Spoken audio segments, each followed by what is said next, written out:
they're way too strong. But ain't nobody saying sorry. The speaker's so...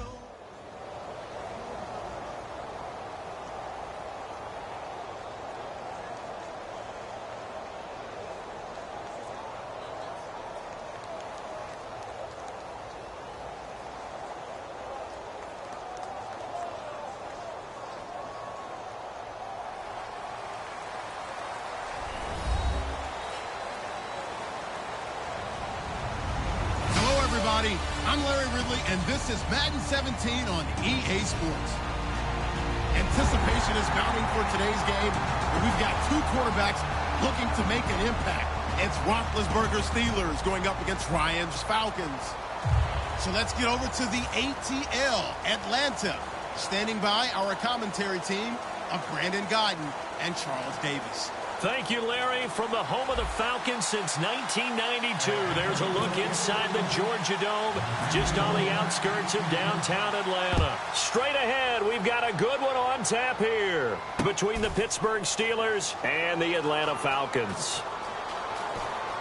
And he is out of bounds here on the return.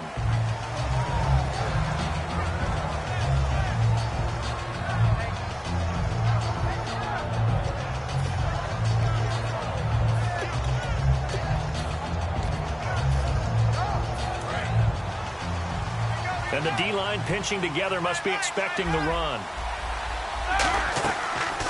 Here's the first carry for Le'Veon Bell. And he'll take this up near the 35, maybe the 34. In 12 regular season games this last year for Bell, averaging over 150 yards from scrimmage.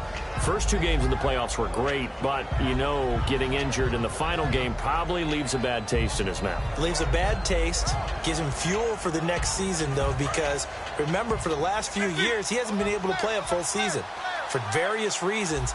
Now, going into next year, imagine those numbers over a 16-game season and heading into the playoffs. Le'Veon Bell can set new records. Man in motion right, Antonio Brown. They snap it at one. Now it's Roethlisberger. To the sideline, and oh, that's well done. Able to drag the feet. He's going to have the first down. Let's make this one simple. What a catch, especially the finishing part of getting his feet in bounds, toe tapping, and, of course, foot dragging. A little tapestry, if you will. Oh, I like it. In motion is Coates. On first down, it's Roethlisberger. He's going to sling this deep downfield. That's going to be knocked away and incomplete. Antonio Brown, the intended receiver. And it's second down. Time for the offensive starters now for the Pittsburgh Steelers, and a guy to watch out wide, Sammy Coates. A slow start in his rookie season, only caught one pass in 2015. They're expecting much bigger things from him, trying to help out that offense. If he can get open, you know his quarterback will find him. Second and 10 now. It's Roethlisberger. And he fires one that's intercepted. It's Desmond Trufant. And they'll set up shop right near midfield at the 49-yard line. Certainly not how they envisioned ending their opening drive here in the first quarter. Too many ones in this play. First quarter, first drive, first interception thrown. And that last one, that hurts. Shift together here from the D-line. Freeman, the lone man in the backfield. He'll get the football here. And he gets this inside the 35-yard line. And when you watch Devontae Freeman run the football, you can almost close your eyes and hear him running the football, can't you? Because people just scatter. I mean, you know, when he goes through a pile, it moves in a positive direction for him. I just love how hard he plays the game. 1,000-yard season. He had 11 touchdowns last year. In March, 25 years old. So he's kind of hitting that sweet spot for a running back, isn't he? He really is. And I still remember the evaluation of him coming out of college. He does everything well, but you weren't sure he had a dominant trait. Well, wrong about that. He's dominant just about everything he does, and I think that he's going to continue to elevate his game and seek a third Pro Bowl in 2017. All right, let's look at the offense. Devontae Freeman, this is a guy that you wanted to talk about, so take it away. Brandon, have you seen a running back play with such joy as well as such fury? I love the way he runs the football and attacks defenses. On second down, Freeman. It's a 7-yard gain there, and it's good enough to move the chains. So many teams want to throw the ball in this situation nowadays, but I love watching a team that has enough confidence to go ahead and run the football in that situation. That's almost a tendency breaker.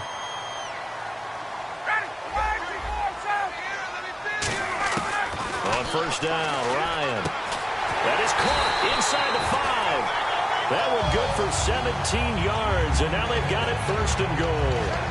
An ex-teammate used to tell me all the time, I hate experienced quarterbacks because no matter what, you really can't hide what you're doing. And I think that right there, he knew right away where the blitz was coming from, where his primary guy was going to be. And he gets in. Touchdown, Atlanta. Tevin Coleman taking it in from 4 yards out. And the Falcons have taken the early lead.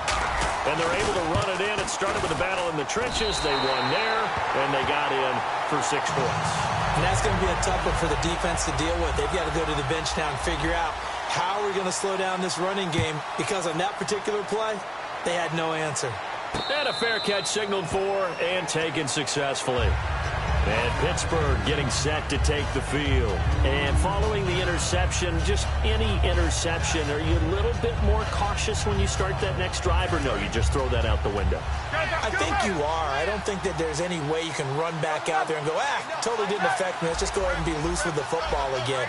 You're going to take care of it, but you have to be careful about being too cautious, because now you can't run any offense at all. Don't want to attack. We'll see how they attack them here. It's complete to Brown, right side. And he's able to take this one up to the 35-yard line. That one good for 10 yards. And it'll be second and very short. Back with Charles Davis, Brandon Gaudin. It's Steeler football to begin quarter number 2. And they'll come up looking to keep this drive moving.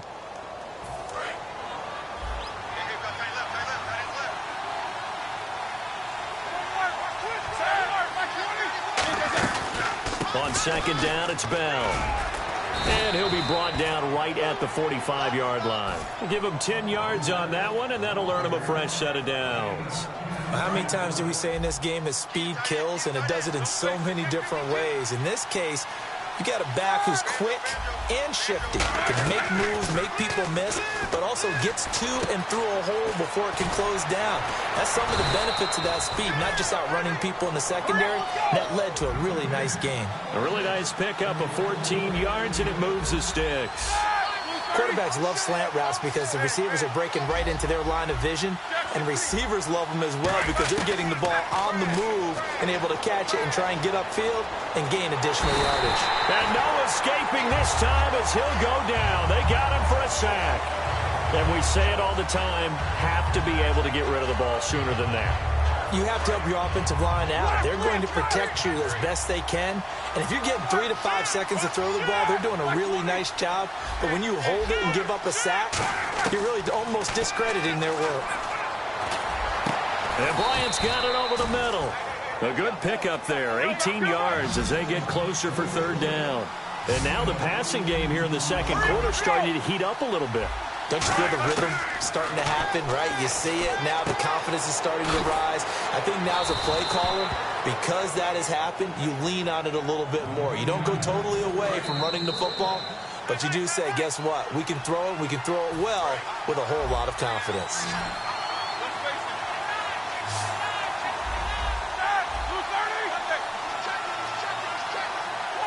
And the wideout in motion. They'll throw on first down with Roethlisberger. His throw caught right around the 6. Brown finishing 2016 with over 1,200 yards, 106 receptions. Now for him, people were expecting maybe some bigger numbers, Charles. What did you make of Antonio Brown's season? Well, what I made of it is that he started to get more help along the way. Jesse James developed at tight end. Once Le'Veon Bell got into the lineup, he started to catch passes out of the backfield and ate up a few numbers as well. So Big Ben had more targets to throw it to. That should help Antonio Brown going forward in 2017 because he'll still be the primary guy. But when you get help, boy, you can make bigger plays downfield. A loss of a full 3 yards, and now it's second down.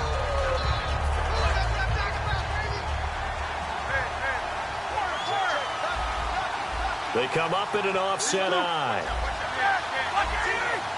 2nd and goal. They still need 8 yards to find the end zone. And he's going to fight his way forward here for a modest gain. Give him right around 4 on the carry. We'll see if they want to keep pounding here on 3rd and goal. And now it looks like they're going to be in the hurry-up. To throw here, Roethlisberger. He was trying to find Ladarius Green there as tight end. And it's 4th down.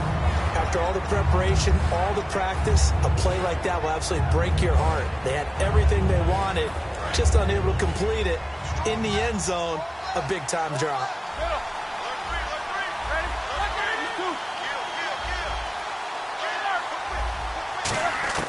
4th down. Here's Roethlisberger. And this is incomplete. They're turned away on 4th and goal.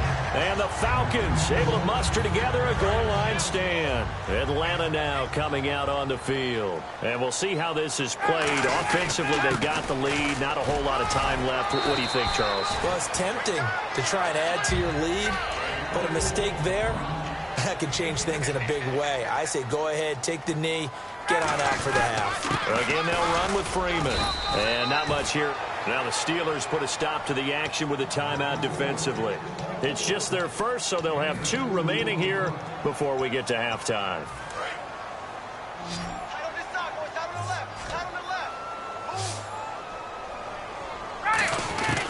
3rd and 2. Now Ryan. He's going to hit his man out of the backfield. Complete. And the Steelers signal for another timeout. So that means they're down to 1 remaining here as we head toward halftime. And the offense lining up 1st and 10.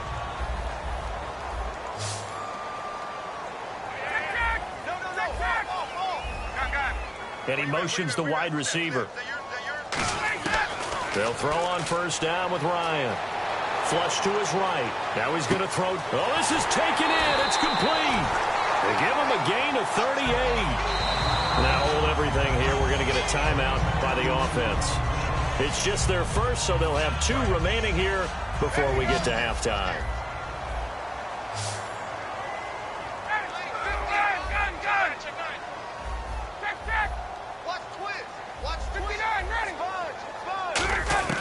Throwing now, Ryan on 1st down. Connects with Sanu right side. And Brandon, I think Mohamed Sanu had a nice career while he was in Cincinnati, but he really elevated 2016 in Atlanta. The most catches for himself in a single season. 59 of them, 4 touchdowns. Really a nice compliment to Julio Jones, and he was a nice compliment in Cincinnati. I don't want to say he's not a number 1 receiver, but he plays that number 2 slot well, doesn't he? He does, and I think it's because of his versatility. He can play in the slot. He can play out wide. They can use him as a wildcat quarterback. He has thrown passes in the NFL. In fact, going back to his days at Rutgers, I think he threw 18 passes while he was at Rutgers, so you never know what you're going to get when Mohamed Sanu has his hands on the football. Over 1,400 yards last year for Jones, just 6 touchdowns, but, of course, he had the big 300-yard game.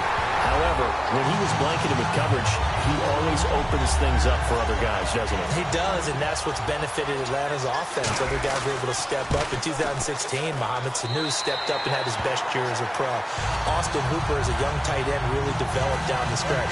And Taylor Gabriel, who had come over as a free agent from Cleveland, he really flourished, actually led the team in touchdown catches. But there's only one Julio Jones, and you want to get the ball to him as much as possible.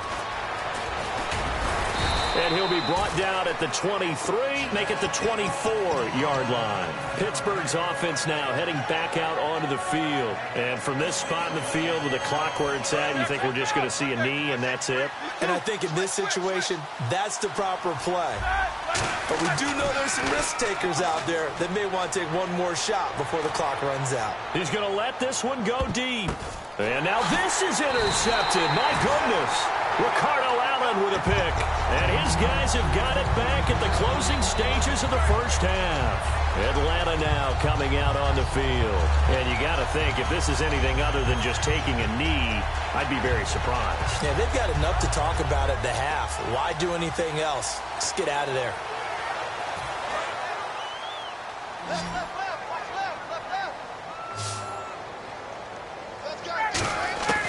Final play of the half. It's Ryan. Forced out to his left. Now he'll let it go deep down the left sideline. And he overshot him there. It's out of bounds, incomplete. We have hit halftime. Still 2 more quarters to go. We'll take a timeout. We'll be back after this. You're watching the NFL, and it's on EA Sports. It's in the game. That'll be taken in the end zone. And with a new rule, that decision to bring it out will cost him about 5 yards as he only gets to the 20. Now the Falcons offense, they get ready to head back out here. They built a good first-half lead. Now they have a chance to add on to it. And what I'm thinking is that the offensive staff spent the entire halftime just working with them on, here's what we think they're going to do to attack us in the second half. Nice first half that we've had, guys, but be prepared for some change-ups. We're going to see them when we kick it off in the second half. See how they handle any adjustments that might be made defensively. And he'll work this one up to about the 38. It's a 6-yard gain on the ground, and that'll make it 2nd and 4. Some runs are blocked so well, you almost forget that someone has to carry the ball to gain the yardage. The leverage by the offensive line to create space up front, really well done. And a good swarm to the football defensively as they get him down at about the 40. The former number 8 overall pick, Justin Gilbert, in on the stop.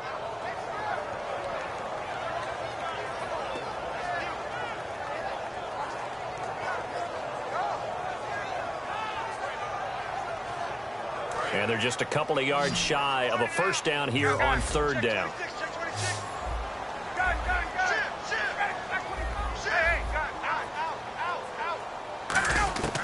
Ryan now to throw on 3rd down. He's going to find his running back. It's complete. And he will have the first down as he's brought down up near midfield. We always talk about having to read defenses and how complicated that is. Well, this was an excellent read.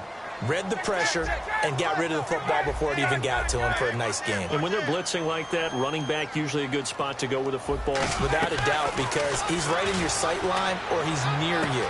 So you're able to just get it to him easily. And once he gets in space, that's usually a good matchup for him. 23 yards on the play.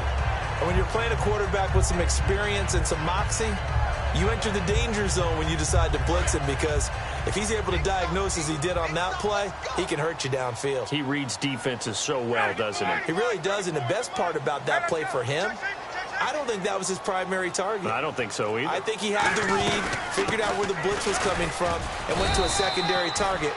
Now the Steelers put a stop to the action with a timeout defensively.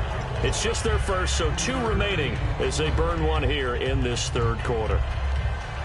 And here comes play number 6 on this drive. Possible run anticipation here as the D-line sandwiches together. Freeman again.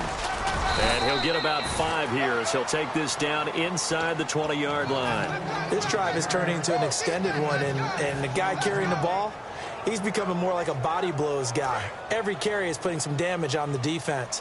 So after a while, I'm not too sure how many guys are going to want to run up and tackle him. Play clock winding down. Back now in Atlanta. It's the Falcons. They've got the football. They've got the lead as we get set to start the 4th.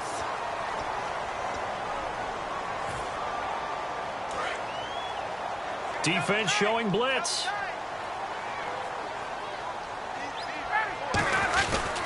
This is Freeman on 1st and 10. Call it no gain on the play, and it'll be 2nd down. The 4th quarter here, they've got the lead. They want to keep it on the ground. That's what they're doing. Smart football. Keep the clock grinding, keep it going. But you got to figure now, they're going to see more people stacked up at the line of scrimmage as they try and bleed it out. Now Ryan. Sanu with a grab over the middle. And he'll take it into the end zone. Touchdown, Atlanta. Mohamed Sanu, a 16-yard touchdown. And the Falcons will extend their lead. They were still throwing with a comfortable lead here late, and now that lead even more comfortable. And your first thought is there bad blood that went into this one ahead of time, that maybe they're seeking some revenge or they just don't like them? But the other thing that always hits me is, are they worried about playoff positioning? Right? Are they worried about, do you need enough points in case there's a tiebreaker that comes into play later? And Pittsburgh getting set to take the field. And last time, 1 play interception. So this offense, they should be fresh. That's a good way of putting it. And I can't wait to see what they decide to do with play calling, because a 1-play drive where you throw an interception, A lot of people think the very next time out, run the football. And this is caught at the 20. And into the end zone. Touchdown, Pittsburgh. Martavis Bryant, 75 yards. And the Steelers are able to close the gap just a bit. It's up, it's good, and that'll cut the lead to 21-7. 2 scores down, 2 timeouts at their disposal. This is a critical onside kick. And a good job here by the Falcons, their hands team, able to recover it. Well, fourth quarter, they felt like they needed the football back. Unfortunately, they couldn't get it. And I know we brought analytics into the game, and someone has said here that the data says that when a team's expecting an onside kick, 80% of the time, the team expecting it, they do actually recover the ball, which is what we saw here.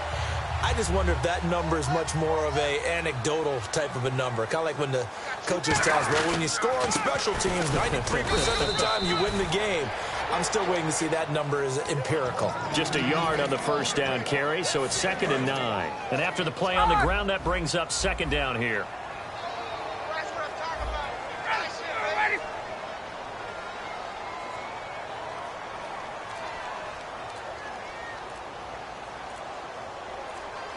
Time running out here on the play clock. On 2nd down, Ryan trying to lay one up deep. He's got it at the 15. Touchdown, Falcons.